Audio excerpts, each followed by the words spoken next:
Hey guys, what's up? It's GVKcollectibles. It's Figure Review Friday, and you know what that means. Let's review some figures in honor of the Mortal Kombat movie coming out today, and also on HBO Max, of course, as a dual release. I figured today we would take a look at the brand new Scorpion and Sub-Zero from Mortal Kombat 11 from McFarlane Toys.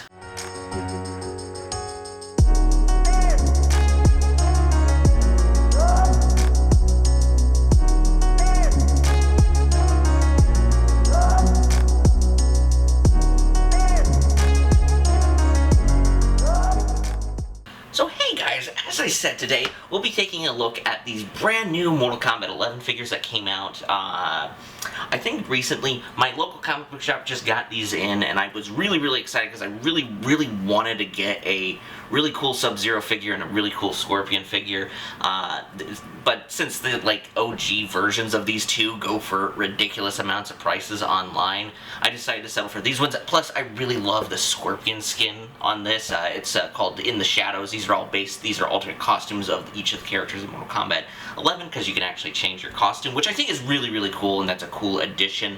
I think they really started to do that with, I think, Injustice. NetherRealms did Injustice, but they're the main people who did Mortal Kombat. So, and this is also the purple winter skin for Sub-Zero. So, both these figures are really cool. I'm very excited to get them. And also, as you probably guys have figured, this is a pre-recording, so I have not seen the Mortal Kombat movie yet, but I saw the opening 7 minutes, and I'm sold on it. I think I'm very excited. So we got Sub-Zero and Scorpion. So let's take Scorpion out for just a moment, and let's take a look at Sub-Zero. You get this wonderful open window packaging. A lot of the McFarlane figures, really, since they've been doing their 7-inch figures, have been doing this kind of packaging, and that's really great. Very similar to the DC figures, although not as bulky as the DC figures. My only other two Mortal Kombat figures I have is the Spawn with the sword, and also these I think Bloodlust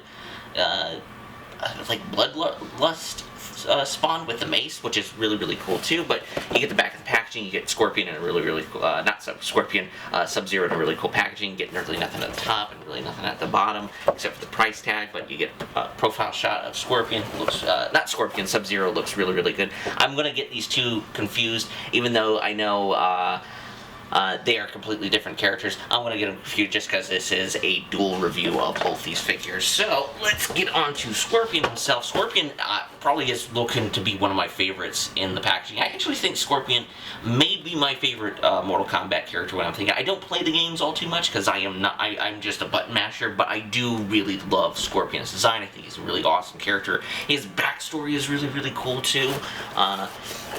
And you get a good shot of him with here, and I think a lot of the some cool things that I've noticed, like a lot of the newer characters from the Mortal Kombat movie, like especially how Scorpion looks, is seemingly kind of based off Mortal Kombat 11 a little bit, like how he has the two katanas, the short sword, and everything. You get the chain, of course, which is just iconic in every way.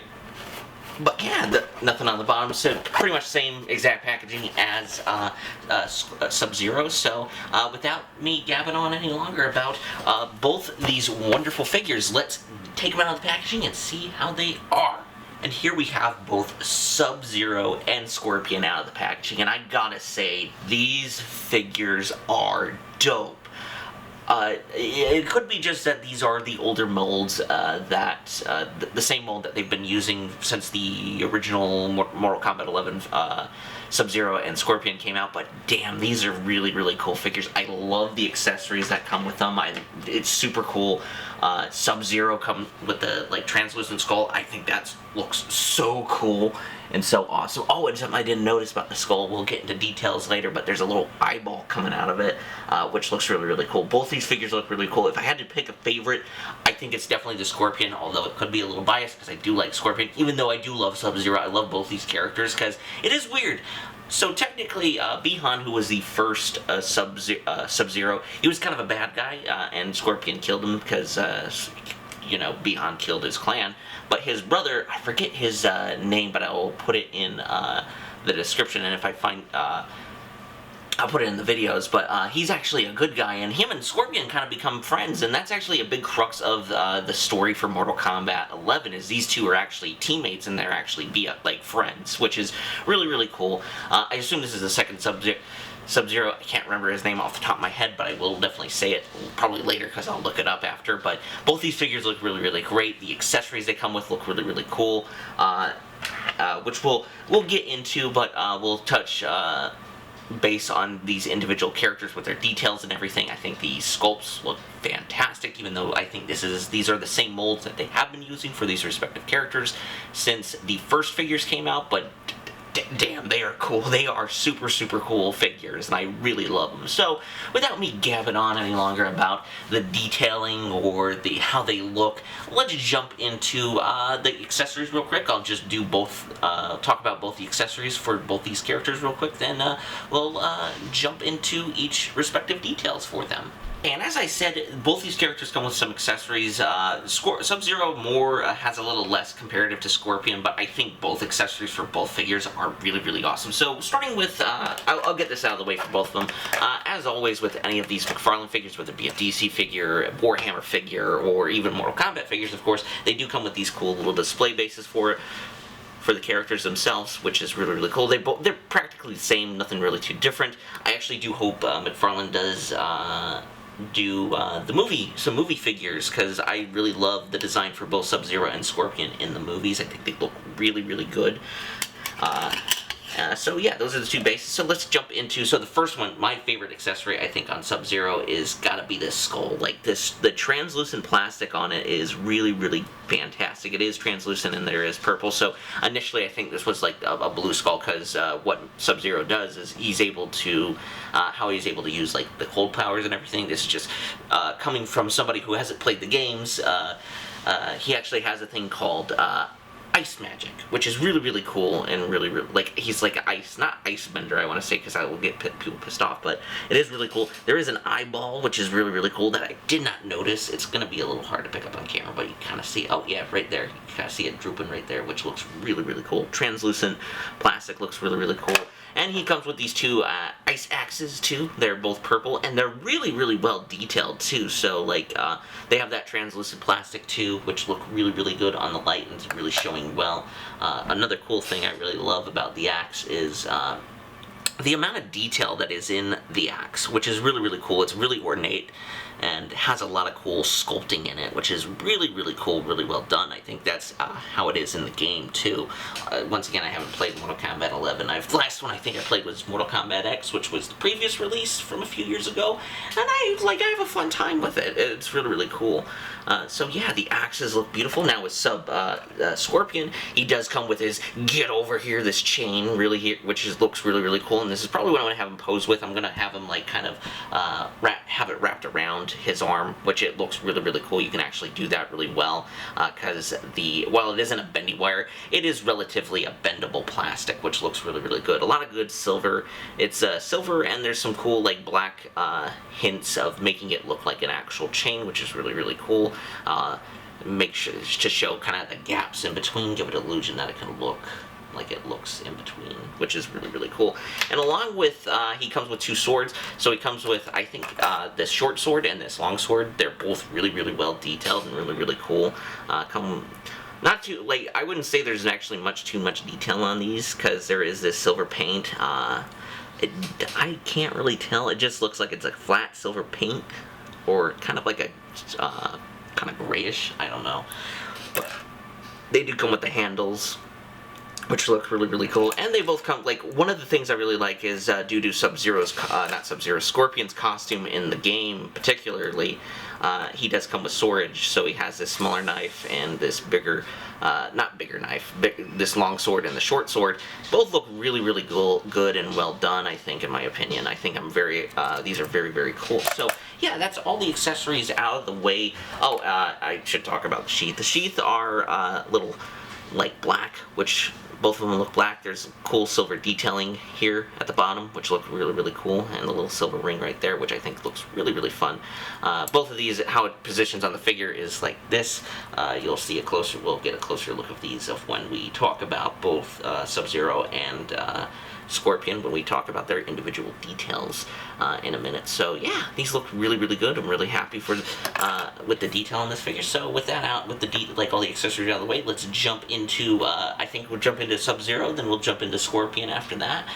Talk about their details, articulation, you know, the whole 9 yards. All right, and here is Sub-Zero, who is Kwai Lang, who is the second Sub-Zero and probably the best known Sub-Zero. So compared to Bihan, Bihan was the first, Kwai Lang was the second, but he's been Sub-Zero for more of the games than his older brother. So let's get to some details. I gotta say the detailing on these both these Mortal Kombat figures looks absolutely phenomenal. Now this is based off his winter purple skin from the game, which you can I assume unlock. I don't know how the costume system works. I don't know if it's based on microtransactions or not, but it is really, really cool because you get some cool. There's really a lot of cool detailing and sculpting in the robe itself, which is really, really, really cool. Really well done, and also like the shoulder pads look really, really great. The mask is probably one of my favorite things. That's the thing. Always the upper part changes, but the mask is always like really, really iconic and well done. I think on both these figures, you get a lot of cool like silver paint inside the mask, which looks really, really cool. Makes it really stand out. The face for Kwai Lang looks really, really good. It looks really well done. I'm probably butchering his name, and I'm sorry. I haven't played really too many of the Mortal Kombat games, but I'll just call him Sub-Zero so I don't have to butcher the name any longer. But he's got these cool like ice pads. The costume design just in general, I think, for the Mortal Kombat 11 Sub-Zero looks really, really great. Really, it's different, but it looks very, very cool, very unique, very different in comparison. You also got these side knives right here, which are not removable, which is kind of, that is like a little bit of a pet peeve, but at the same time, I kind of get it. I mean, it usually happens, and you also get these kind of smaller little knives right here, which look really, really good. Then you got the, I think this figure looks really, really good. You get the top of a little bit of the top of the figure. Looks really, really good. Really well done. And the pants are really, really cool because they have a lot of sculpted detail within them, which I think is really, really cool and really unique for the costume design for this particular version of Sub-Zero, which looks really, really cool. Also more knives at the bottom, which look really, really cool too. And the shoulder pads. A lot of cool, unique coloring that is used. A lot of purple, because this is the purple ice, essentially the purple skin for him, which looks a lot purple, you'll see, and it looks really, really cool. Really pops and looks really wonderful. Sub-Zero looks really, really cool. Probably my second favorite. I know that's a little cheating because both these guys are really the mascots of the series itself. But really, really cool. Really well detailed, I think. So, and also, this is really, really cool. A lot of good sculpted detail within these figures. I think McFarlane always does a great job with the sculpting on these figures. Always really, really well done. So, yeah, with Sub-Zero's details out of the way, let's get on to Scorpion and see some of his details. Right, and here is Sub-Zero, not Sub-Zero, Scorpion, my bad. As I said, I'm going to get these figures too confused, even though I know these two characters, so I'm just going to be saying their names wrong and wrong. But Scorpion looks really, really good. I love the mask, the silver mask. I think his mask is probably actually my favorite out of both of them. Even though they're both really iconic, I love the silver look on the mask. The silver, a lot of the silver painting on this, and I would even say, yeah, there was some silver painting on Sub-Zero as well, is really, really good, really well done. This outfit is, I think, in the shadows. It is the costume, it's this particular costume for Scorpion, which looks really good. It is this kind of like brown, dark brown, I would say, kind of, I don't know what to call it, like cloak or chassis, but it looks really, really cool, really well done, and really greatly detailed. The silver painting on this guy looks actually really, really great on it. The paint job, it looks really, really cool. It also gets, as I said, the cooler details. Something actually happened to me, so it happened, finally. I broke my first figure on the Figure Review Friday, but it is kind of unnoticeable on the sheath, which is not too bad. I could probably just super glue it and it'll be okay. But detailing looks really, really good. A lot of great sculpted detail. There's actually it's kind of, I don't know if it's showing up on camera all too well, but there is quite a lot of sculpted detail within the cloak right here, like the kind of the clothing, which looks really, really good, and even in the back too, which looks really, really cool. cloak looks really, really cool. It has this cool kind of texture, and like you'll feel like if you get this figure in your hands, it has a really, really cool texture to it. Really, really well done. The body mold looks really, really great too for this particular character, for Scorpion. I mean, I just love. I think this is actually probably other than like the base figure for Scorpion, which is just his traditional colors. I think this actually may be my favorite like looking Scorpion. I could be wrong. I don't know. I don't play the game, so it's like I don't know all the costumes all too well, but it looks really, really great. Then you got the knee pads, which look really good. They're actually, like, a thing I love is how the ring light is actually reflecting the color. It looks really, really cool. So, like, if you put this guy, like, if you want to get cool photos of this guy, like, in the sun or whatever, or, like, outside, he looks really, really good in the paint. A lot of the paint is going to really, the light's going to reflect off that, the paint, which looks really, really good. But yeah, I do think this is definitely one of my favorite figures out of the two of them, even though I think both of them are really, really great figures. So, and it's really, really cool. He's got some cool feet, like, it looks like a ninja, which is really, really cool. Which I actually think he is. He's actually a Hanzo, aka Scorpion, is a ninja, which looks like he's really, really cool looking. So yeah, those are some of the details on Scorpion. I know it's not too many details on it, but like I think the footage can do the rest for it, because it looked like the figure looks really, really good and really greatly done. As I said, as soon as McFarlane ever makes movie figures from the new movie, I am definitely getting Scorpion and Sub-Zero, because those two in the movie look completely awesome. So yeah, with that being out of the way, let's jump into Articulation. I'm going to probably just do both of them at the same time, just to save a little time, because both these figures have very, very similar articulation with each other. So let's start with Sub-Zero's articulation. So he can look up pretty good. It is interesting because unlike, I think, the Scorpion, which has the actual head within it, and I think this is a little different for, because I haven't really dealt with a figure like this, the head joint, it's kind of like connected with a ball joint. It actually reminds me of the Doom Guy figure a little bit, but I could be completely wrong. But he can look up about that far, and he can look down about so. You can't really tell all that much. Arms can move out all the way, which is really, really good. He does have double jointed elbows, which is double jointed elbows on these McFarlane figures are really, really good, really well done. He does kind of rotate at the wrist. Since the type of joint, he can move it up and down as well. And you can actually move, like if you get a hold of that joint, you can actually rotate it to whatever direction you want it to be, which is really, really good. Then you also, there is a like he looks like an ab crunch within there. It's molded in, but it's a little, actually I don't even think so. No, there is a like an ab crunch you can do, but it is a little hard just because of the clothing on the figure itself, which is could be a problem for a lot of people, but like I don't really see it as a problem. He can kick out that far, which is a little disappointing just because it is hindered by the plastic right here. Knees can kick out that far. Like he does have double jointed knees, which is really, really good. I don't know why mine. There we go. Yeah, double jointed knees, of course. He can move his legs out that far. Once again, hindered by the side and no calf swivel.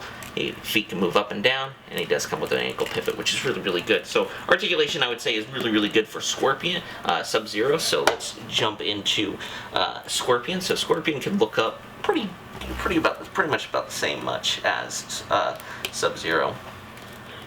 He can look down, kind of, but not really. It's a little hindered because of the cloak, which is okay. Once again, arms can move out that far, double jointed elbows. Wrist can move up and down, and you can rotate them too as well, with the specific kind of joint from McFarlane, of course. Then you can kick his leg back. Oh yeah, he can actually kick. Sub-Zero can kick his leg a little back farther than Scorpion can move his about roughly the same, but it isn't as hindered by the cloth right here, which is kind of good. He does have double jointed elbows, of course. No knee swivel. Well, leg swivel right here, none of that. or upper thigh, none of that, but he can move out that far, which looks pretty cool, so you can kind of get him in a kicking pose like that, which looks really, really good. He can feet move up and down, and he's also got the toe articulation, the same as Sub-Zero. So I think with articulation and everything with both these guys, they are relatively good. Of my knowledge, this was really the first line that McFarlane did a really good job of with articulation. I think these figures I don't have the originals on me, of course, so it's a little hard for me to say, but I do think these figures articulation is about the same as their original releases. They could have gotten a little bit better, but both the articulation I think is really great. For the longest time I thought the Mortal Kombat Spawn figure that they came out with was really good and had really good articulation. Same thing with these two guys. I think the articulation on these guys are really great. So with the articulation out of the way, let's jump into what is it? Of course. Oh yes, size comparison, see what they scale with. There we go. So Sub-Zero and both Scorpion, they're about a little, maybe just how I have them positioned, they're a little above the 7-inch mark, it looks like, so they are pretty big. So here they are compared to some other figures from some different companies. We have the Amber Collection Owen Grady from the Amber Collection from Mattel. We have the Hornhead Predator, who was actually a recent collection that I got, so I completed the whole, kind of like the last big wave NECA did, the Hornhead from NECA Toys from the Life and Death comics, and we have, who we recently reviewed, Jerome from the Halo collection from Wicked Cool Toys, the Spark collection from Wicked Cool Toys. And yeah, I kind of figured that these, how they would scale expectedly. These McFarlane figures are a little bit, they are a 7 scale figure. They are a little smaller than the Predator figures, although the Predators are just a little bit bigger. They're roughly on par with the Wicked Cool Toys figures, which I think is really cool that they can do that. So if you want, you can have these two fight against these two, which is really cool, and that's kind of like a great Mortal Kombat idea. We have Scorpion and Sub-Zero compared to some other McFarlane figures. Here we have the McFarlane Batman, the Todd McFarlane designed Batman, that is the Walmart exclusive, part of the Gold label, which we did a review. Commander Zavala from Destiny 2, and of course a fellow Mortal Kombat, well, kind of a fellow Mortal Kombat roster member, aka a special guest, Spawn. This was actually my first Mortal Kombat figure. It was also my first Spawn figure, and I gotta say, it is really cool to see, like, it's gonna be really cool to see these two pit up against each other. I would love to do photos with, like, Scorpion and Spawn, because I think they look really cool. So yeah, and they're just compared to some other McFarlane figures. They're about a little bigger. They're bigger than Zavala, of course, even though this, I think, is a little bit of an older figure in comparison to, like, the rest of these. These are all relatively new figures that have the new style of body mold and, like, the new style of articulation. So, but yeah, it's really cool to just see all these characters together. Over here! I had to do this pose, so usually I normally do it with the display base, but I just had to do this where Scorpion is using his chain and say, "Get over here." Of course, it's just so iconic. There's so many iconic lines in the Mortal Kombat franchise, like Fatality, Dusty, and "Get over here," of course. So, overall thoughts on both these figures. I think they're great. For the first, like, actual Mortal Kombat, like, figure characters, I'm not really counting Spawn, even though that character is from Mortal Kombat 11. These guys are awesome. I'm usually not a big Mortal Kombat fan, but, like, I just love these figures. Both these characters are really iconic in their own way. Scorpion and Sub-Zero, really great. And if you love both these characters, I highly suggest get these figures. Disadvantages of some of the figures, I mean, not really too much I can think of. Maybe just the kicks and everything, like the hindrance of the plastic here and there. Also, I wanted to say, both these characters, especially Scorpion, I don't think I said it in the articulation, he does have an ab crunch, but it is a little hindered just because of the costume, which totally makes sense. But, like, and they also have, like, that waist swivel where you're able to move them around. So, yeah, with that, I definitely suggest pick these two guys up. I think they're great figures. So, that's it for Figure Review Friday. I hope you guys enjoyed the Mortal Kombat movie that's coming out. I I'm very excited about it. I don't know if it's going to top Godzilla vs. Kong for me, but I'm very excited for it either way. So, yeah, that's it. Make sure to hit like and also make sure to hit subscribe and hit the little bell notification so you get notified when Figure Review Fridays, Mythical Mountain Monday, and What's in the Box Wednesdays comes out. Also, check us out on our Instagrams, GVKcollectibles, of course, and Jack's Pop Guy. Also, check out my Facebook page, GVKcollectibles, as well. It's very similar to my Instagram page, just like it. And also check us out on our Mercari shops. We got a lot of cool stuff on there. So, yeah, with that being said, I hope you guys have a wonderful day, have a safe weekend, and remember, it's Mortal Kombat Friday! And with that being said, peace, y'all.